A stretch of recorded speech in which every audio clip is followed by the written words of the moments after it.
ಇನ್ನು ಬೆಂಗಳೂರಿನಲ್ಲಿ operation footpath ಕಹಳೆಯನ್ನ ಮೊಳಗಿಸಲಾಗಿದೆ. ಒಂದೆಡೆ ಪಾದಾಚಾರಿಗಳಿಗೆ ನಿರಾಳ ಆಗಿದೆ, ಆದ್ರೆ ಮತ್ತೊಂದು ಕಡೆ ವ್ಯಾಪಾರಿಗಳಿಗೆ ಈಗ ಸಂಕಷ್ಟ ಎದುರಾಗಿದೆ. ವ್ಯಾಪಾರಿಗಳು ಗೋಳಾಡ್ತಾ ಇದ್ದಾರೆ.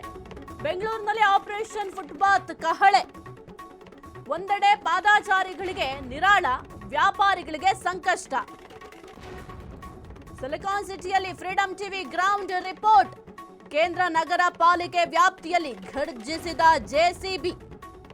ಜಯನಗರ, ಮಲ್ಲೇಶ್ವರಂ ಸೇರಿ ಹಲವೆಡೆ ಒತ್ತುವರಿ ತೆರವು. ಆಪರೇಷನ್ ಫುಟ್ಪಾತ್ ವಿರುದ್ಧ ವ್ಯಾಪಾರಿಗಳ ಭಾರಿ ಆಕ್ರೋಶ. ನೋಟಿಸ್ ಇಲ್ಲ, ಪರ್ಯಾಯ ವ್ಯವಸ್ಥೆಯೂ ಇಲ್ಲ. 7 ವರ್ಷದ ಭರವಸೆ ನಂಬಿ ಬೀದಿಗೆ ಬೀಳುವಂತಾಗಿದೆ. ಸುಗಮ ಸಂಚಾರ ನೆಪ ಬಡವರ ಹೊಟ್ಟೆಗೆ ಹೊಡಿಬೇಡಿ ಸ್ವಾಮಿ ಅಂತ ಬೇಡ್ಕೊಳ್ತಾ ಇದ್ದಾರೆ. ಜಿಬಿ ಆಪರೇಷನ್ ವಿರುದ್ಧ ಸಿಡಿದದ್ದ ವ್ಯಾಪಾರಿಗಳು. ಸಚಿವ ಕೃಷ್ಣ ಬೈರೇಗೌಡರವರಿಗೆ ವ್ಯಾಪಾರಿಗಳಿಂದ ಮೊರೆ.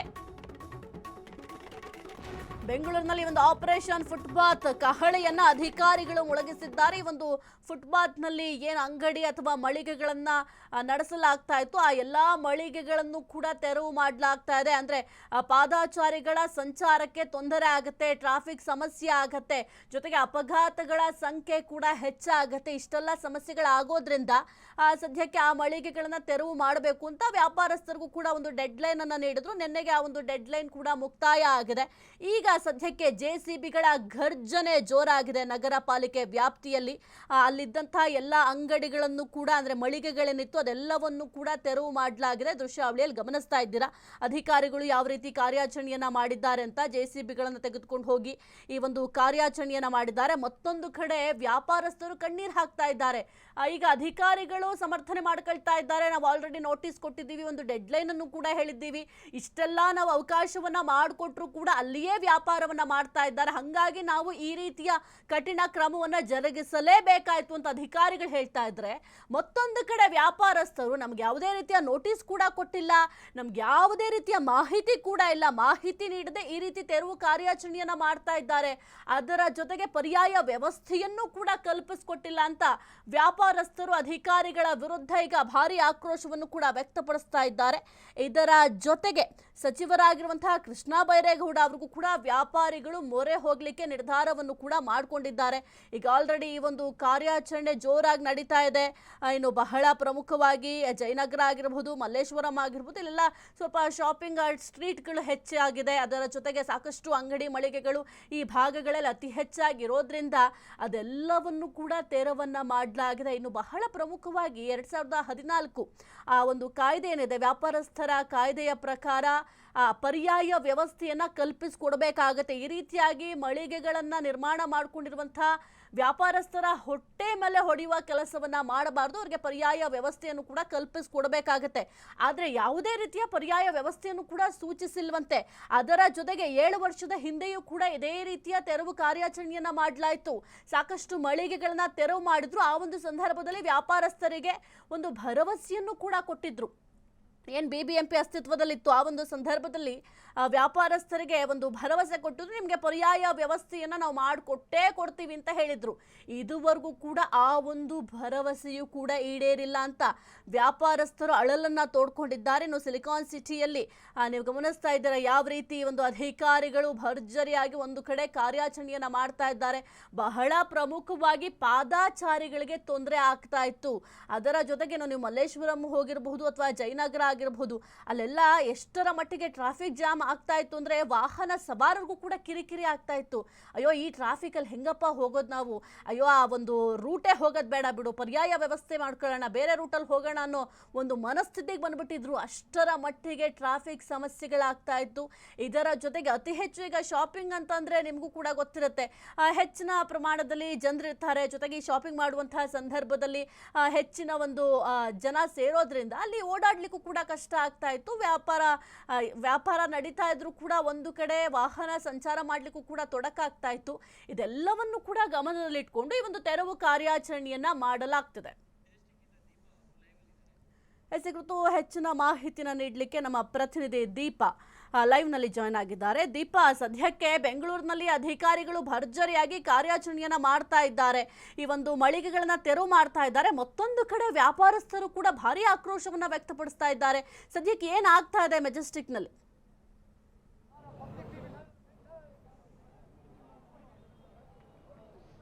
ಎಸ್ ಸಾಹಿತ್ಯ, ಈಗಾಗಲೇ 5 ನಗರ ಪಾಲಿಕೆಗಳಿಂದ ಬೆಂಗಳೂರಿನಲ್ಲಿ ತೆರವು ಕಾರ್ಯ ಚುರುಕುಗೊಂಡಿರುವಂತದ್ದು ಕಾರ್ಯ. ಈಗಾಗಲೇ ನಾನು ಮೆಜೆಸ್ಟಿಕ್ ಬಳಿ ಇರುವಂತದ್ದು ನೀವು ನೋಡ್ತಾ ಇರ್ಬೋದು. ಎಲ್ಲರೂ ಕೂಡ ಈ ವ್ಯಾಪಾರಸ್ಥರನ್ನ ಒಕ್ಕಲೆಬ್ಬಿಸುವಂತಹ ಕೆಲಸ, ಅಂದ್ರೆ ಎಲ್ಲಾ ಜನರು ಕೂಡ ಇಲ್ಲಿ ಅಂದ್ರೆ ಈ ಸಿಬ್ಬಂದಿಗಳಾಗಿರ್ಬೋದು, ಬಿಬಿಎಂಪಿ ಸಿಬ್ಬಂದಿಗಳಾಗಿರ್ಬೋದು, ಅಧಿಕಾರಿಗಳಾಗಿರ್ಬೋದು ಅಥವಾ ಪೊಲೀಸ್ ಆಗಿರ್ಬೋದು, ಎಲ್ಲರೂ ಕೂಡ ಆ ಸಿಬ್ಬಂದಿ ಅಂದ್ರೆ ಈ ಅಂಗಡಿಯನ್ನ ತೆರವು ಮಾಡೋದಕ್ಕೆ ಇನ್ನೇನು ಕೆಲಸವನ್ನ ಆರಂಭಿಸಿರುವಂತದ್ದು. ಆದ್ರೆ ಕೆಲ ದೊಡ್ಡ ಐಡ್ರಾಮವೇ ನಡೀತು ಅಂತಾನೆ ಹೇಳ್ಬೋದು. ಕೆಲ ಈ ಯಾರು ಈ ಅಂಗಡಿ ವ್ಯಾಪಾರಸ್ಥರೇನಿದ್ದಾರೆ ಅವರು ಕೂಡ ಐಡ್ರಾಮಾ ಮಾಡಿರುವಂತದ್ದು. ಇಲ್ಲ, ನಮಗೆ ತೆಗಿಯೋದಕ್ಕಾಗಲ್ಲ, ನಮ್ಗೆ ಯಾವುದೇ ನೋಟಿಸ್ ಕೂಡ ಬಂದಿಲ್ಲ, ಆದ್ರಿಂದ ನಾವು ಈ ರೀತಿಯ ಈ ಅಂಗಡಿಯನ್ನ ತೆರವು ಮಾಡುವಂತಹ ಕೆಲಸವನ್ನ ಮಾಡಬೇಡಿ ಅನ್ನುವಂತಹ ಕೆಲಸವನ್ನ ಮಾಡ್ತಾ ಇರೋದಂತೂ ಸದ್ಯ. ಈಗ ಸಿಬ್ಬಂದಿಗಳಾಗಿರ್ಬೋದು, ಇನ್ನ ಬಿಬಿಎಂಪಿ ಸಂಬಂಧಪಟ್ಟಂತಹ ಅಧಿಕಾರಿಗಳಾಗಿರ್ಬೋದು, ಎಲ್ಲರೂ ಕೂಡ ಈ ಜಾಗದಲ್ಲೇ ಇರುವಂತದ್ದು ಮೆಜೆಸ್ಟಿಕ್ ಬಳಿ. ಇಲ್ಲಿ ಸಿಬ್ಬಂದಿಗಳೆಲ್ಲರೂ ಕೂಡ ನೀವು ನೋಡ್ತಾ ಇರ್ಬೋದು ದೃಶ್ಯಾವಳಿಯಲ್ಲಿ, ಎಲ್ಲರೂ ಕೂಡ ಅಲ್ಲಿ ಇರುವಂತಹ ಶೆಡ್ ಆಗಿರ್ಬೋದು ಅಥವಾ ಚಿಕ್ಕ ಚಿಕ್ಕ ಅಂಗಡಿಗಳನ್ನ ತೆರವು ಮಾಡೋದಕ್ಕೆ ಸಿಬ್ಬಂದಿಗಳು ಕೆಲಸವನ್ನ ನಿರ್ವಹಿಸ್ತಾ ಇರುವಂತದ್ದು. ಹಾಗೆ ಇಲ್ಲಿರುವಂತಹ ವ್ಯಾಪಾರಸ್ಥರು ಕೂಡ ತಮ್ಮ ಅಳಲನ್ನ ತೋಡ್ಕೊಳ್ತಾ ಇರುವಂತದ್ದು. ನಾವೀಗ ಎಲ್ಲಿಗೆ ಹೋಗುವುದು, ಯಾವುದೇ ಒಂದು ನೋಟಿಸ್ ಅನ್ನು ನೀಡಿಲ್ಲ, ಈ ರೀತಿಯಾಗಿ ಸಡನ್ ಆಗಿ ನಮ್ಮನ್ನ ತೆರವು ಮಾಡಿಸಿದ್ರೆ ನಾವು ಯಾವ ರೀತಿಯಾಗಿ ಜೀವನ ನಡೆಸೋದು ಅನ್ನುವಂತಹ ಅಳಲನ್ನು ಕೂಡ ತೋರಿಸ್ತಾ ಇರುವಂತದ್ದು. ಹಾಗೆ ಪೊಲೀಸರಾಗಿರ್ಬೋದು, ಸಿಬ್ಬಂದಿ ಅದಕ್ಕೆ ಸಂಬಂಧಪಟ್ಟಂತಹ ಸಿಬ್ಬಂದಿಗಳಾಗಿರ್ಬೋದು, ಅವರೆಲ್ಲರೂ ಕೂಡ ಕಾರ್ಯವನ್ನು ಅವ್ರ ಪಡೆಗೆ ಅವ್ರು ನಿರ್ವಹಿಸ್ತಾ ಇರುವಂತದ್ದು. ಹಾಗೆ ಮುಂದೆ ಬಂದ್ರು ಕೂಡ ಇದೊಂದು ದೊಡ್ಡ ಐಡ್ರಾಮನೇ ನಡೀತು ಅಂತಾನೆ ಹೇಳ್ಬೋದು. ವ್ಯಾಪಾರಿಗಳು ಕೂಡ ಅವ್ರ ಪಡೆಗೆ ಅವರು ಕೆಲಸವನ್ನ ಮಾಡ್ತಾ ಇದ್ದಾರೆ. ಆದ್ರೆ ಏನು ಸಿಬ್ಬಂದಿಗಳಾಗಿರ್ಬೋದು, ಸಂಬಂಧಪಟ್ಟಂತಹ ಅಧಿಕಾರಿಗಳಾಗಿರ್ಬೋದು, ಅವರು ದೀಪಾ, ಈಗ ಬಹಳ ಪ್ರಮುಖವಾಗಿ ಒಂದು ಕಡೆ ಅಧಿಕಾರಿಗಳು ಅವರ ಕಾರ್ಯಾಚರಣೆಯನ್ನ ಮಾಡ್ತಾ ಇದ್ದಾರೆ, ಮತ್ತೊಂದು ಕಡೆ ಈಗ ವ್ಯಾಪಾರಸ್ಥರು ಕೂಡ ಅಳಲನ್ನ ತೋಡ್ಕೊಳ್ತಾ ಇದ್ದಾರೆ. ಹಾಗಾದ್ರೆ ವ್ಯಾಪಾರಸ್ಥರು ಏನ್ ಹೇಳ್ತಾರೆ ಅವ್ರನ್ನ ಒಮ್ಮೆ ಮಾತನಾಡಿಸಿ ನೋಡೋಣ. ಏನ್ ಮಾಡುವುದು ಅನ್ನುವಂತಹ ಮಾತನ್ನ ಕೂಡ ಅವ್ರು ಹೇಳ್ತಾ ಇರ್ಬೋದು. ಇಲ್ಲ, ದೊಡ್ಡ ಮಟ್ಟದಲ್ಲಿ ಜನ ಕೂಡ ಸೇರಿರುವಂತದ್ದು, ಸಡನ್ ಆಗಿ ತೆಗೆದ್ರೆ ನಾವು ಯಾವ ರೀತಿಯಾಗಿ ಕಾರ್ಯನಿರ್ವಹಿಸೋದು ಅನ್ನುವಂತಹ ಮಾತನ್ನು ಕೂಡ ಅವ್ರು ಹೇಳ್ತಾ ಇರುವಂತದ್ದು. ಇನ್ನ ಸಿಬ್ಬಂದಿಗಳು ಎಲ್ಲರೂ ಕೂಡ ಆರೆ ಆಗಿರ್ಬೋದು, ಗುದ್ದಲಿ ಆಗಿರ್ಬೋದು, ಈ ರೀತಿಯಂತಹ ವಸ್ತುಗಳನ್ನ ಹಿಡ್ಕೊಂಡು ಕಾರ್ಯವನ್ನ ನಿರ್ವಹಿಸ್ತಾ ಇದ್ದಾರೆ ಅಂತ ಹೇಳ್ಬೋದು. ನೀವು ನೋಡ್ತಾ ಇರ್ಬೋದು ದೃಶ್ಯಾವಳಿಯಲ್ಲಿ ಅವರು ಏನು ತಳ್ಳು ಗಾಡಿ ಇದೆಯಲ್ಲ, ಆ ತಳ್ಳು ಗಾಡಿಯನ್ನು ಕೂಡ ಎತ್ತಿ ಆಗ್ತಾ ಇರುವಂತದ್ದು. ಅಂದ್ರೆ ಆ ಬೀದಿ ಬದಿ ಆಕ್ರಮಿಸಿಕೊಂಡಿದ್ದಂತಹ ಈ ಏನಿದೆ ಅಂಗಡಿ ಅಂದ್ರೆ ತಳ್ಳು ಗಾಡಿ ಏನಿದೆ ಅದನ್ನು ಕೂಡ ಎತ್ಕೊಂಡು ಹೋಗುವಂತಹ ಕೆಲಸವನ್ನ ಮಾಡ್ತಾ ಇರುವಂತದ್ದು. ಅದ್ರ ಜೊತೆಗೆ ಪೊಲೀಸ್ ಸಿಬ್ಬಂದಿಗಳಾಗಿರ್ಬೋದು, ಸಂಬಂಧಪಟ್ಟಂತಹ ಅಧಿಕಾರಿಗಳಾಗಿರ್ಬೋದು, ಎಲ್ಲರೂ ಕೂಡ ಅವರವರ ಕಾರ್ಯವನ್ನ ನಿರ್ವಹಿಸ್ತಾ ತಳ್ಳುಗಡಿ ಆಗಿರ್ಬೋದು ಅಥವಾ ಅವ್ರಿಗೆ ಸಂಬಂಧಪಟ್ಟಂತಹ ಅಧಿಕಾರಿಗಳು ಕೂಡ ಇಲ್ಲಿದ್ದಾರೆ. ಅದ್ರ ಜೊತೆಗೆ ಅದು ತಳ್ಳುಗಡಿಯನ್ನು ಕೂಡ ತೆಗಿತಾ ಇರುವಂತದ್ದು ನೀವು ನೋಡ್ತಾ ಇರ್ಬೋದು ದೃಶ್ಯಾವಳಿಯಲ್ಲಿ. ಪೊಲೀಸ್ ಸಿಬ್ಬಂದಿಗಳಾಗಿರ್ಬೋದು, ಅದಕ್ಕೆ ಸಂಬಂಧಪಟ್ಟಂತಹ ಅಧಿಕಾರಿಗಳು ಕೂಡ ಇಲ್ಲಿ ಇರುವಂತದ್ದು. ಈ ಬರೋದಕ್ಕೆ ಮುಂಚೆ ಇಲ್ಲಿ ಒಂಚೂರು ಐಡ್ರಾಮನೆ ನಡೀತು ಅಂತ ಹೇಳ್ಬೋದು. ಅವರು ಕೂಡ ಕಣ್ಣೀರಾಗ್ತಾ, ಇಲ್ಲ ನನಗೆ ಸಡನ್ ಆಗಿ ಜಾಗವನ್ನ ತೆರವು ಮಾಡಿ ಅಂದ್ರೆ ನಾವು ಎಲ್ಲಿಗೆ ಹೋಗುವುದು ಅನ್ನುವಂತಹ ಮಾತನ್ನು ಕೂಡ ಹೇಳ್ತಾ ಇರುವಂತದ್ದು. ಇನ್ನ ಹೀಗೆ ಮುಂದೆ ಬರ್ತಾ ಇದ್ರೆ ಇನ್ನ ಸಿಬ್ಬಂದಿಗಳು ಕೂಡ ಅವರವರ ಕೆಲಸದಲ್ಲಿ ಕಾರ್ಯನಿರ್ವಹಿತರಾಗಿರುವಂತದ್ದು. ಇನ್ನ ವ್ಯಾಪಾರಸ್ಥರು ಕೂಡ ತಮ್ಮ ಅಳಲನ್ನ ತೋಡ್ಕೊಂಡೇ ಇರುವಂತದ್ದು. ಸಿಬ್ಬಂದಿಗಳು ಯಾವುದೇ ಅಂಗಡಿಗಳನ್ನು ಬಿಡ್ತಾ ಇಲ್ಲ, ಮುಂದೆ ಹೋಗ್ತಾ ಇದ್ರೆ ಎಲ್ಲ ಅಂಗಡಿಗಳನ್ನು ಕೂಡ ತೆರವು ಮಾಡಿಸ್ತಾ ಇರುವಂತದ್ದು. ಯಾರು ಏನೇ ಹೇಳಿದ್ರು, ಯಾವ ಬೆದರಿಕೆ ಹಾಕಿದ್ರು ಆಗ್ಲಿ ಅಥವಾ ಅವ್ರು ಯಾವುದೇ ತಮ್ಮ ಅಳಲನ್ನು ತೋಡ್ಕೊಂಡ್ರು ಕೂಡ ಅವ್ರ ಪಾಡಿಗೆ ಅವ್ರ ಕಾರ್ಯವನ್ನ ನಿರ್ವಹಿಸ್ತಾ ಇರುವಂತದ್ದು. ಇನ್ನ ಸಿಬ್ಬಂದಿಗಳು ಕೂಡ ಅದೇ ರೀತಿಯಾಗಿ ಮುಂದೆ ಒಂದೊಂದು ಅಂಗಡಿ ಆಗಿರ್ಬೋದು, ಒಂದೊಂದು ಈ ರೀತಿ ಫುಟ್ಪಾತ್ ತಿರುವನ್ನ ಕೆಲಸವನ್ನ ಮಾಡ್ತಾ ಇರುವಂತದ್ದು. ಇನ್ನ ಈ ರೀತಿಯಾಗಿ ಈ ಮೆಜೆಸ್ಟಿಕ್ ಬಳಿ ನಡೀತಾ ಇರುವಂತದ್ದು ಸಾಹಿತ್ಯ. ದೀಪಾ, ಈಗ ಬಹಳ ಪ್ರಮುಖವಾಗಿ ಅಧಿಕಾರಿಗಳ ಕಾರ್ಯಾಚರಣೆಯ ಬಗ್ಗೆ ನೀವು ಎಕ್ಸ್ಪ್ಲೈನ್ ಮಾಡ್ತಾ ಇದ್ರೆ, ಅದರ ಜೊತೆಗೆ ವ್ಯಾಪಾರಸ್ಥರು ಕೂಡ ಬಹಳ ಈಗ ಸಂಕಷ್ಟದಲ್ಲಿದ್ದಾರೆ. ಯಾಕೆಂತಂದ್ರೆ ಅವ್ರಿಗೆ ಪರ್ಯಾಯ ಒಂದು ವ್ಯವಸ್ಥೆಯನ್ನು ಕೂಡ ಕಲ್ಪಿಸಿಕೊಟ್ಟಿಲ್ಲ ಎಂಬ ಆರೋಪವನ್ನು ಕೂಡ ಮಾಡ್ತಾ ಇದ್ದಾರೆ. ಸದ್ಯಕ್ಕೆ ಅಲ್ಲಿರುವಂತಹ ವ್ಯಾಪಾರಸ್ಥರನ್ನ ಮಾತನಾಡಿಸಬಹುದಾ ದೀಪಾ?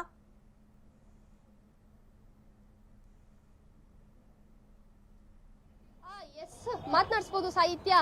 ಹೀಗೆ ಮುಂದೆ ಬಂದ್ರೆ ಅವರು ಎಲ್ಲರೂ ಕೂಡ ಏನಿದ್ದಾರೆ, ಅವರು ಅಂದ್ರೆ ನಮ್ಗೆ ಯಾವುದೇ ನೋಟಿಸ್ ನೀಡಿಲ್ಲ, ಏನೇ ನೀಡೋದಲ್ಲೇ ನಮ್ಗೆ ಯಾಕೆ ಈ ರೀತಿಯಾಗಿ ಸಡನ್ ಆಗಿ ತೆರವು ಮಾಡಿ ಅಂದ್ರೆ ಯಾವ ರೀತಿಯಾಗಿ ನಾವು ತೆರವು ಮಾಡೋದು ಅನ್ನುವಂತಹ ಮಾತನ್ನು ಕೂಡ ಅವರು ಹೇಳ್ತಾ ಇರುವಂತದ್ದು. ಸದ್ಯ ನೀವು ನೋಡ್ತಾ ಇರ್ಬೋದು ಇಲ್ಲಿ ವ್ಯಾಪಾರಸ್ಥರು ಕೂಡ ಇರುವಂತದ್ದು. ಸದ್ಯ ಅವರೊಟ್ಟಿಗೆ ನಾನು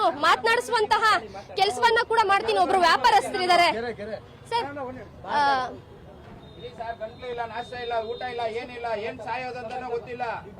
ಸೊ ಈ ರೀತಿಯಾಗಿ ಸತ್ಯ ಕೊಡ್ತೀನಿ ಬೇಕಾ ಬಂದು ಎತ್ತಾಕೊಂಡು ಹೋಗಲಿ ಏನನ್ನ ನೋಡಿ ಅವರು ಈ ರೀತಿಯಾಗಿ ತಮ್ಮ ಈ ಅಂಗಡಿಯನ್ನ ತೆರವು ಮಾಡೋದು ನಾನಿಲ್ಲ ಯಾವ ರೀತಿಯಾಗಿ ನನ್ನ ಜೀವನ ನಡೆಸೋದು ಅಂತ ಮಾತನ್ನು ಕೂಡ ಹೇಳ್ತಾ ಇರುವಂತದ್ದು. ಸರ್ 15 ವರ್ಷ ಆಯ್ತು, ಏನು ನೋಟಿಸ್ ಬಂದಿಲ್ಲ, ಏನು ಬಂದಿಲ್ಲ. ನಮ್ಮ ಸಾಹೇಬ್ರಿಂದ ನಮ್ಮ ಆಫೀಸಿಂದಾನು ಏನು ಬಂದಿಲ್ಲ ನಮ್ಗೆ. ಏನೋ ನಾವು ನಡೆಯೋಂಗೂ ಇಲ್ಲ. ಒಂದ್ 4 ಅಡಿ ನಡೀತೀವಿ, ಚೇರ್ ಮೇಲೆ ಕುತ್ಕೊಂಡು 5 ರೂಪಾಯಿ 10 ರೂಪಾಯಿ ಟೀ ಮಾಡ್ತೀವಿ, ಅಮ್ಮ ಬನ್ನಿ ಅಪ್ಪ ಬನ್ನಿ ಅಂತೀವಿ. ಅದಕ್ಕೂ ಹೊಟ್ಟೆ ಪಾಡ್ಗೆ ಹಾಕಿದ್ರೆ ನಾವ್ ಎಲ್ಲಿಂದ ಹೋಗಿ ಜೀವನ ಮಾಡೋದು? ಇಲ್ಲ ಎತ್ತಬೇಕು ಅಂತೀರಾ? ತಿಂಗಳಾದ್ರೆ ನನ್ಗೆ 30 ಸಾವಿರ ಹಾಕಿ ಅಕೌಂಟ್ಗೆ, ನನ್ನ ಮಕ್ಳು ಓದೋ ತನಕ ಎಲ್ಲ ಅಡ್ಮಿಷನ್ ಫೀಸು ಬುಕ್ಕಿಂದ ಎಲ್ಲ ಅವರೇ ಕೊಡಿಸ್ಬೇಕು. ಇಲ್ಲ ಎತ್ತಿದ್ರೆ ಎತ್ಕೊಂಡು ಹೋಗಿ ನಾನು ಇಲ್ಲೇ ಚಾಪೆ ಹಾಕೊಂಡು ಮಲಗ್ತೀನಿ. ಅದು ಯಾರು ಬರ್ತಾರೋ ಬರ್ಲಿ, ನಮ್ಗೊಂದು ಆದಾಯ ಬೇಕು. ಇಲ್ಲ ಅಂತೀರಾ? ಫುಟ್ಬಾತ್ ಅಂತೀರಾ, ಬೆಳಿಗ್ಗೆ ಒಂದು 3 ಗಂಟೆಗೆ ಬಂದು ನೋಡಿ. ಫುಟ್ಬಾತ್ ಅಲ್ಲಿ ಯಾರನ್ನ ನಡೆದು ಬಿಟ್ರೆ ಅವ್ರ ಕಾಲಲ್ಲಿ ನಾನು ಬೀಳ್ತೀನಿ. ಫುಟ್ಬಾತ್ ಇರೋದು ಇಲ್ಲಿ, ನಡೆಯೋದು ರೋಡಲ್ಲಿ ಜನ, ಅದನ್ನ ಬಂದು ಯಾರು ನೋಡಲ್ಲ. ಈಗ ಸಡನ್ ಆಗಿ ಬಂದು ಎತ್ಬಿಟ್ರೆ ಬಿಬಿಎಂಪಿ ಅವ್ರು ಗುಡ್ಸೋರಿಗೆ 55 ರೂಪಾಯಿ ನಾವು ಕೊಟ್ಟು ಗುಡಿಸಿ ನಾವು ನೀಟಾಗಿ ಇಕ್ಕೊಂತೀವಿ. ಇಲ್ಲ ನಮ್ಮ ಅಂಗಡಿಗಳಿಂದ ಏನೋ ತೊಂದರೆ ಆಗಿದೆಯಾ ನಿಮ್ಗೆ? ಬೇರೆ ವ್ಯವಸ್ಥೆ ನೀವು ಮಾಡಂಗಿದ್ರೆ ನಮ್ಗೆ ಬೇರೆ ಕೈಲನ್ನ ಪರ್ಮಿಷನ್ ಕೊಡಿ. ಏನೋ ಅವ್ರು ಮಾಡೋ ತಂಗ ನಾವ್ ಇಲ್ಲಿ ಕೂತಿರ್ತೀವಿ, ಒಂದು ನೀರು ಕುಡಿಯಲ್ಲ, ಏನು ಕುಡಿಯಲ್ಲ, ಅಂಗಡಿಯಲ್ಲ ಎತ್ಕೊಂಡೋಗ್ರಿ, ನಾವು ಬೀದಿಯಲ್ಲಿ ಕೂತಿರ್ತೀವಿ. ಡೈಲಿ ದುಡ್ದಿ ಡೈಲಿ ಮನೇಲಿ ತಿನ್ನೋರು ಈಗ ವ್ಯವಸ್ಥೆ ಮಾಡೋರ್ಗು ಊಟ ಮಾಡಬಹುದಾ? ಹಂಗೆ ಇರ್ಬೇಕಾ ಇವ್ರಿಗೆ ನಂಬ್ಕೊಂಡು? ಮೇಡಮ್ 3 ವರ್ಷ ಸಿದ್ದರಾಮಯ್ಯ ಸರ್ ಇರೋರ್ಗು ಏನು ಪ್ರಾಬ್ಲಮ್ ಆಗಿಲ್ಲ. ಸಿಎಂ ಚೇಂಜ್ ಆಗಿದ ತಕ್ಷಣ ಈ ತರ ಮಾಡಿಬಿಟ್ರು. 3 ವರ್ಷ ಏನು ಪ್ರಾಬ್ಲಮ್ ಇದ್ದಿಲ್ಲ. ಸಿಎಂ ಚೇಂಜ್ ಆಗಿದ ತಕ್ಷಣ ಈ ತರ ಎಲ್ಲಾ ಬಡವ್ರ ಮೇಲೆ ಹೊಡ್ಬಿಟ್ರು. ಫುಟ್ಪಾತ್ ಇದೆ ಒಪ್ಕೊಂತೀವಿ ಮೇಡಮ್, ಒಂದು ದಾರಿ ಮಾಡ್ಕೊಡ್ತಾವ್ರೆ, ಪಬ್ಲಿಕ್ಗೆ ಒಂದು ದಾರಿ ಮಾಡ್ಕೊಡ್ತಾರ, ಒಳ್ಳೇದು ಆಗ್ಲಿ, ಆತರ ಆಗ್ಲಿ. ನಮಗೂ ಒಂದು ಸಮಸ್ಯೆ ಮಾಡ್ಕೊಡ್ಲಿ ಮೇಡಮ್, ನಮಗೂ ಒಂದು ಸಮಸ್ಯೆ ಮಾಡ್ಕೊಳ್ಳಿ. ಇಲ್ಲ ಸೈಡಲ್ಲಿ ಹಾಕಿ ಒಂದು ರೂಲ್ಸ್ ಮಾಡಿ ಏನಾದ್ರು ಒಂದು ಮಾಡಕ್ ಕೊಡ್ಲಿ ಮೇಡಮ್. ಈಗ ನೋಡಿ ಸ್ಕೂಲ್ ಅಡ್ಮಿಷನ್ ಇದೆ, ಪ್ರೆಸೆಂಟ್ ಸ್ಕೂಲ್ ಅಡ್ಮಿಷನ್ ಇದೆ, 30,000 ಬೇಕು ಮಗುಗೆ ಅಡ್ಮಿಷನ್ ಮಾಡಕ್ಕೆ. ಭಾರತ್ ಪೇ ಲೋನ್ ಇದೆ, ಫೋನ್ ಪೇ ಲೋನ್ ಇದೆ. ಅವ್ರ ಲೋನ್ ಅವರೆಲ್ಲ ಮನೆ ಹತ್ರ ಬರ್ತಾರೆ ಮೇಡಮ್. ಯಾರಿಗೆ ಹೇಳ್ಬೇಕು? ಇವರು ಮಾಡಿಬಿಟ್ರು. ಇರೋದು 2 ವರ್ಷ ಮೇಡಮ್. ಹಿಂಗೆ ಲೈಫ್ ಟೈಮ್ ಇರತ್ತಾ ಸರ್ಕಾರ ಚೇಂಜ್ ಆಗಲ್ಲ. ಆವಾಗ ರೂಲ್ಸ್ ಏನ್ ಮಾಡ್ತಾರೆ ಮೇಡಮ್? ಸರ್ಕಾರ ಚೇಂಜ್ ಆದ್ಮೇಲೆ ಎಲ್ಲಿ ಮಾಡ್ತೀರಾ? ಇವ್ರು ಅಷ್ಟೊಂದು ತೊಂದರೆ ಕೊಡ್ತಾವ್ರೆ, ಇವರೇ ಇರ್ತಾರ ಲೈಫ್ ಟೈಮು, ಸರ್ಕಾರ ಚೇಂಜ್ ಆಗಲ್ಲ. 67 ಓಟ್ ಇದೆ ನಮ್ಮ ಮನೆಯಲ್ಲಿ, ಒಬ್ಬನು ಕಾಂಗ್ರೆಸ್ ಹಾಕ್ಸಲ್ಲ ಈ ಸತಿ. ಹೊಟ್ಟೆ ಮೇಲೆ ಹೊಡೆದವ್ರೆ, ಒಳಗಡೆಯಿಂದ ಶಾಪ ತಗೊಂಡವ್ರೆ. ಆಗ್ಲಿ ಮೇಡಮ್, ಏನಾಗತ್ತೆ ಆಗ್ಲಿ, ನಾವು ಫುಟ್ಪಾಟಲ್ಲೇ ಮಾಡ್ಕೊಂಡಿರ್ತೀವಿ ಮೇಡಮ್. ಜೈಲ್ ಕಳಿಸ್ಬಿಡ್ಲಿ, ಜೈಲ್ ಬೇಕಾದ್ರೂ ಹೋಗ್ತೀವಿ, ಫುಟ್ಪಾಟಲ್ಲೇ ಇಲ್ಲೇ ಇರ್ತೀವಿ, ಇಲ್ಲೇ ದುಡಿತೀವಿ ಮೇಡಮ್. ಏನ್ ಮೇಡಮ್ ಸಡನ್ ಆಗಿ ಬಂದು ಈ ತರ ಮಾಡಿಬಿಟ್ರು. ಸಡನ್ ಆಗಿ ಹೊಟ್ಟೆ ಮೇಲೆ ಹೊಡೆದಿರೋದಲ್ಲ, ಹೊಟ್ಟೆ ಮೇಲೆ ಹೊಡೆದಿರೋದು ಮೇಡಮ್. ನಮ್ಗೊಂದು ನ್ಯಾಯ ಬೇಕು, ನಮಗೂ ಒಂದು ಅವ್ರು ಹೇಳ್ತಾವ್ರೆ 1.5 ಕೋಟಿ ಜನದ ಪ್ರಾಪರ್ಟಿ ಅಂದ್ಬಿಟ್ಟು. ಆ 1.5 ಕೋಟಿ ಜನದಲ್ಲಿ ನಾವು ಸೇರಿಲ್ಲ, ನಾವು ಸೇರಿರೋರಲ್ಲ ಮೇಡಮ್. ನಾವು ವೋಟರ್ಸೇ, ನನ್ನ ಕಾಂಗ್ರೆಸ್ಸಲ್ಲಿ ಕಾರ್ಯಕರ್ತರು. ನಾವು ಕೆಲಸ ಎಲ್ಲ ಮಾಡಿದ್ದೀವಿ, ನಮ್ಮ ಹೊಟ್ಟೆ ಮೇಲೆ ಹೊಡೆದ್ರು, ನಾವು ಕಾಂಗ್ರೆಸ್ ಓಟ್ ಹಾಕ್ತೀವಾ? ಹಾಕಲ್ಲ, ಯಾರು ಹಾಕಲ್ಲ. ಲಕ್ಷಾಂತರ ಜನ ಇದ್ದಾರೆ ಫುಟ್ಪಾತ್ ವ್ಯಾಪಾರ ಮಾಡೋರು, ಯಾರು ಕಾಂಗ್ರೆಸ್ ಓಟ್ ಹಾಕಲ್ಲ. ಬೇರೆ ಯಾವುದು ಪಕ್ಷಕ್ಕೆ ಹಾಕ್ತೀವಿ, ಕಾಂಗ್ರೆಸ್ ನಮ್ಮಲ್ಲ. ಈಗ UPL ಮಾಡ್ತವ್ರೆ, ಅದೇ ಥರ ಸೇಮ್ ಇದು ಇಲ್ಲ ಆಯಿತು. ಅವ್ರಿಗೂ ಇವ್ರಿಗೂ ಏನು ಸಂಬಂಧ ಆಯಿತು ಮೇಡಮ್? ಅವ್ರು BJP ಯಾವ ಥರ ಮಾಡಿದ್ರು ಹೇಳ್ರು. ನಾವು ಬಡವ್ರ ಸರ್ಕಾರ ಬಡವ್ರಿಗೂ ಹೊಡಿತಾವ್ರೆ. ನಾವು ಬಡವ್ರ ಸರ್ಕಾರ, ಬಡವ್ರಿಗೂ ಏನಾದರೂ ಆಗಲಿ ಹೆಲ್ಪ್ ಮಾಡ್ತೀವಿ ಎಲ್ಲ ಹೇಳ್ರು. ಫಿರಿ ಅಂದ್ರು, ಫಿರಿ ಅಂದ್ಬಿಟ್ಟು ಎಲ್ಲ ಮೇಡಮ್. ಇವಾಗ ನೋಡಿ ಮೇಡಮ್, ಶೌಚಾಲಯ ಇದೆಯಲ್ಲ ಅದನ್ನ ತೆಗಿತಾರೆ ಮೇಡಮ್. ಆ ಶೌಚಾಲಯ ಫುಟ್ಪಾತ್ ಮೇಲೆ ತಾನೇ ಇದೆ. ಈ ಟ್ರಾನ್ಸ್ಫಾರ್ಮು ಫುಟ್ಪಾತ್ ಮೇಲೇನೆ ಇದೆ. ಫುಟ್ಪಾತ್ ಜನಕ್ಕೆ ನಾವು ತೊಂದರೆ ಮಾಡ್ತೀವೋ ಇಲ್ಲ 10 ರೂಪಾಯಿ 5 ರೂಪಾಯಿ ಟೀ ಕೊಡ್ತೀವಿ. 10 ರೂಪಾಯಿ 5 ರೂಪಾಯಿ ಟೀ ಕುಡಿಯೋರು ಫುಟ್ಪಾತ್ ಅಲ್ಲೇ ಇರ್ತಾರೆ. ಸ್ಟಾರ್ ಹೋಟ್ಲ್ಗೆ ಹೋಗ್ತಾರಾ?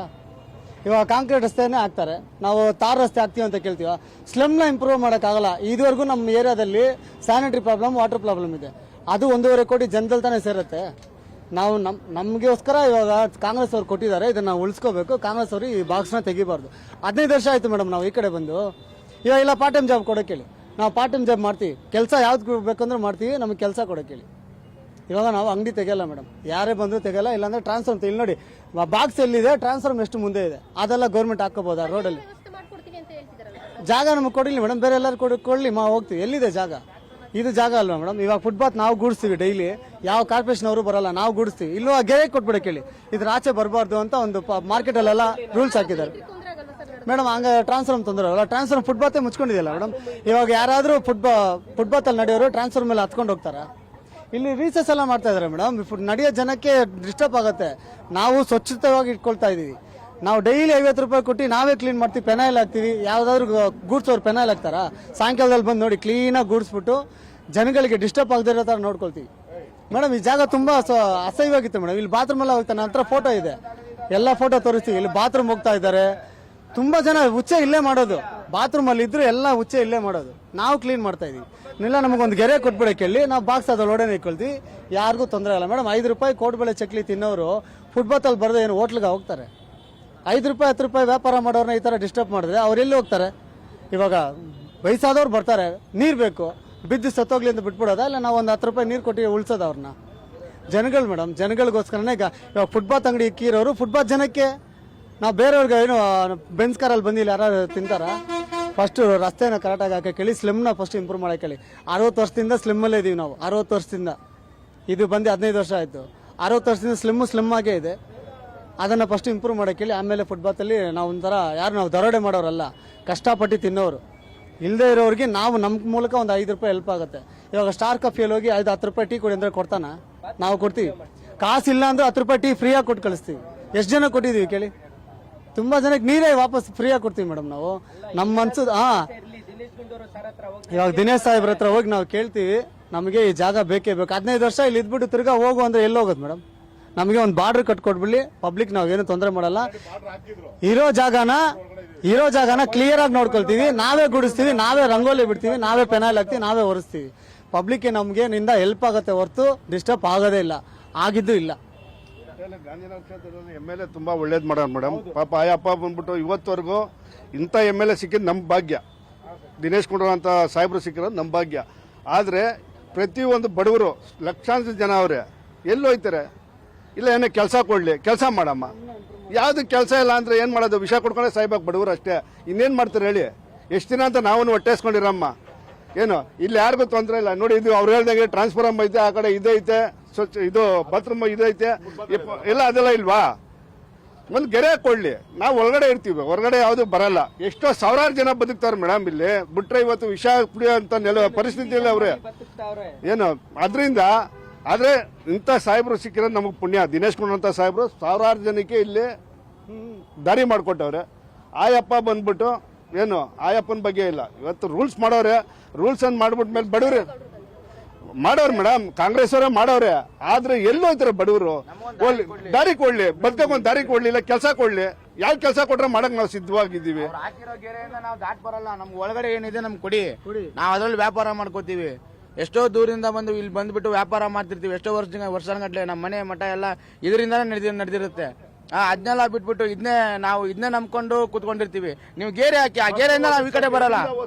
ನಾವು ಈ ಗಿರೆಯಿಂದ ಈ ಕಡೆ ಮೇಡಮ್ ಇವಾಗ ಹೇಳ್ತಾ ಇದೀನಿ ಕೇಳಿ. ಎಷ್ಟೋ ಜನ ಇವಾಗ ಊರಿಂದ ಆ ಕಡೆಯಿಂದ ಎಲ್ಲ ದೂರಿಂದ ಬರ್ತಾರೆ. ಫಸ್ಟ್ ಬರೋದೇ ಫುಟ್ಪಾತ್ಗೆ ಮೇಡಮ್. ಅವರು ಯಾವ್ದು ಒಂದು 5 ಸ್ಟಾರ್ ಹೋಟೆಲ್ ಯಾರು ಹೋಗಲ್ಲ, ಫುಟ್ಪಾತ್ಗೆ ಬರೋದು. ಇವಾಗ ನೀವು ಎಲ್ಲರೂ ಕೇಳಿಬೇಕಾದ್ರೆ ನಾವು ಜನರ ಹತ್ರನೇ ಕೇಳಿ. ನೀವು 10 ರೂಪಾಯಿ ನಾವು ಟಿವಿ ಕೊಡ್ತೀವಿ, ಬೇರೆ ಕಡೆ ಹೋಟೆಲ್ ಎಲ್ಲ 15 ರೂಪಾಯಿ 20 ರೂಪಾಯಿ ಟೀ ಕೊಡ್ತಾರೆ. ಯೋಚನೆ ಮಾಡಬೇಕು. ಇವಾಗ ಜನರು ಕೂಡ ಯೋಚನೆ ಮಾಡಬೇಕು. ನಮ್ಮಂತ ಫುಟ್ಪಾತ್ ವ್ಯಾಪಾರಸ್ಥರು ಕೂಡ ಬೀದಿ ಇಳಿತಾ ಇದೀವಿ. ಜನರೇ ನಮ್ಗೆ ಬಂದ್ಬಿಟ್ಟು ಸಪೋರ್ಟ್ ಮಾಡಬೇಕು. ನೀವೆಲ್ಲರೂ ನಿಂತ್ರೇನು ಕೂಡ ನಾವು ಬದುಕ್ತೀವಿ, ಇಲ್ಲ ನಾವು ಬದುಕಕ್ಕಾಗಲ್ಲ. ಈ ಮೀಡಿಯಾದಿಂದ ಎಲ್ರಿಗೂ ಒಂಚೂರು ಹೇಳಿ. ಹಂಗಲ್ಲ, ಟಿವಿ ಚಾನೆಲ್ ಪ್ರತಿಯೊಬ್ಬ ಟಿವಿ ಚಾನೆಲ್ ಅವರು ಬಡವ್ರ ಪರ ಇರಬೇಕು. ಯಾವ್ದಾವ್ದಕ್ಕೂ ಒಳ್ಳೇದ್ ಮಾಡಿದೀರಾ. ನಮ್ಮಂತ ಬಡವ್ರಿಗೆ ನೀವು ಒಳ್ಳೇದ್ ಮಾಡ್ಬೇಕಂತ ನಿಮ್ಮಲ್ಲಿ ಮನವಿ ನಾವು ಮಾಡ್ಕೊಂತೀವಿ. ಇವತ್ತು ಮಕ್ಕಳು ಓದಿಸ್ಬೇಕು. ಇರಿ ಮಕ್ಕಳು ಓದಿಸ್ಬೇಕು. ಎಲ್ಲಿಂದ ಓದಿಸ್ತೀವಿ? ಏನು ಕಳ್ತನ ಮಾಡಿದ್ರೆ ಕಳ್ಳ, ಈ ತರ ಫುಟ್ಪಾತ್ ವ್ಯಾಪಾರ ಮಾಡಿದ್ರೆ ಅದಕ್ಕೂ ತೊಂದ್ರೆ. ಇನ್ಯಾರು ಹೆಂಗ್ ಮಾಡ್ಬೇಕಂತ ಹೇಳಿ ನೋಡಮ್ಮ. ಈ ತರ ಬದುಕ್ಲಿ ಅಂತ ಗೌರ್ಮೆಂಟ್ ಒಂದು ಮ್ಯಾಪ್ ಹಾಕಿ ಕೊಟ್ಬಿಡ್ಲಿ, ಅದ್ರ ತರ ನಾವು ಜೀವನ ಮಾಡಮ್ಮ. ಇವಾಗ 50 ರೂಪಾಯಿ ಫೋನ್ ಕೇಸ್ ಮಂತ್ರಿ ಮೇಲೆ ಹೋದ್ರೆ ಕೊಡ್ತಾರ ಮೇಡಮ್? ನಾವು ಕೊಡ್ತೀವಿ 50 ರೂಪಾಯಿ ಫೋನ್ ಕೇಸ್. 50 ಆಟೋ ಅನ್ನೆಲ್ಲ ನಿಂತ್ಕೊಳ್ತಾರಲ್ಲ, ಟೀ ಕುಡಿತಾರೆ, ಊಟ ಮಾಡ್ತಾರೆ, ಎಲ್ಲಿ ಹೋಗ್ತಾರೆ? ಹೋಟ್ಲಿಗೆ ಹೋಗ್ತಾರೆ ಮೇಡಮ್. 15 ವರ್ಷದಿಂದ ಫುಟ್ಪಾತ್ ಅಲ್ಲಿ ಏನಾದ್ರೂ ಸಮಸ್ಯೆ ಇರ್ಲಿ, ಹೋಗಿ ನಮ್ ಸಾಹೇಬ್ರಿಗೆ ಹೇಳಿ, ದಿನೇಶ್ ಗುಂಡೂರಾವ್ ಸಾರ್ಗೆ. ಅವ್ರ ದೇವ್ರ ತರ ಮನುಷ್ಯರು ಮೇಡಮ್. ಅವ್ರು ಹೇಳ್ತಾ ಇದೀವಲ್ಲ, ನಾವು ಹೇಳ್ತಾ ಇದೀವಿ, ನಮ್ಮ ಅಲ್ಲಾ ಹೆಸರು ಹೇಳ್ಕೊಂಡು ನಾವು ಊಟ ಮಾಡ್ತೀವಿ. ಸೆಕೆಂಡ್ ಹೆಸರು ನಮ್ ದಿನೇಶ್ ಗುಂಡೂರಾವ್ ಸಾರ್ದು ಹೇಳ್ತೀವಿ. ಆ ತರ ಮನುಷ್ಯ ಅವನು. ಯಾವ್ದವನ ಇರ್ಲಿ ಸರ್, ಈ ತರ ನಮ್ಗೆ ತೊಂದರೆ ಆಗದೆ ಅಂದ್ರೆ ಹೆಲ್ಪ್ ಮಾಡೋರು. ಈಗ ನಾವು ಮೇಡಮ್, ಈಗ ನಾವು ಪಕ್ಷಕ್ ನೋಡಿ ಓಟ್ ಹಾಕ್ಬೇಕಾ, ಮನುಷ್ಯಂಗ್ ನೋಡಿ ಓಟ್ ಹಾಕ್ಬೇಕಾ ಮೇಡಮ್? ಎಲ್ಲಾ ಒಂದೇ ಆಗೈತು. ಸರ್ಕಾರ ಹಿಂದೆಯಿಂದ ಹೊಟ್ಟೆ ಮೇಲೆ ಹೊಡಿತಾವ್ರೆ. ಈಗ ಪಕ್ಷಕ್ ನೋಡೋಣ, ಮನುಷ್ಯಗೂ ನೋಡಲ್ಲ. ಯಾವ್ದನ್ ಬೇರೆ ಪಕ್ಷಕ್ಕೆ ಓಟ್ ಹಾಕ್ತಾರೆ, ಯಾವ್ದು ಕಾಂಗ್ರೆಸ್ಗೂ ಓಟ್ ಹಾಕಲ್ಲ. ಓಟ್ ಯಾರು ಬೇಕಾಗಲ್ಲ, ಅವ್ರವ್ರ ಇದು ಅದು ಅದಕ್ಕೆ ಇವಾಗ ಬಿಜೆಪಿಗೆ ಹೋಗ್ಬೇಕು ಇವಾಗ. ಹಾ ಮೇಡಮ್, ನಾನು ಹೇಳ್ತಾ ಇದ್ದೀನಿಲ್ಲ, ನಮ್ ಇಡೀ ಫ್ಯಾಮಿಲಿಯಲ್ಲಿ 67 ಓಟುನು ಕಾಂಗ್ರೆಸ್ಗೆನೆ ಹಾಕೋರು. ಈಗ ಈ ತರ ಮಾಡೋವ್ರೆ, ಏನ್ ನಂಬ್ಕೊಂಡು ಓಟ್ ಹಾಕ್ಲಿ ಮೇಡಮ್? ಏನಂತಾಗಿರ್ಲಿ? ಈ ರೀತಿಯಾಗಿ ವ್ಯಾಪಾರಿಗಳು ತಮ್ಮ ಅಳಲನ್ನ ತೋಡಿಕೊಳ್ತಾ ಇರುವಂತದ್ದು, ಈ ರೀತಿಯಾಗಿ ಸಡನ್ ಆಗಿ ತೆಗ್ಸಿದ್ರೆ ನಾವು ಎಲ್ಲಿ ಹೋಗಿ ಜೀವನ ಮಾಡೋದು, ನನಗೂ ಕೂಡ ಒಂದು ಕಾಲಿಲ್ಲ, ಈ ರೀತಿಯಾಗಿ ಇರುವಂತದ್ದು ಸಾಹಿತ್ಯ. ಮಾಹಿತಿಗಾಗಿ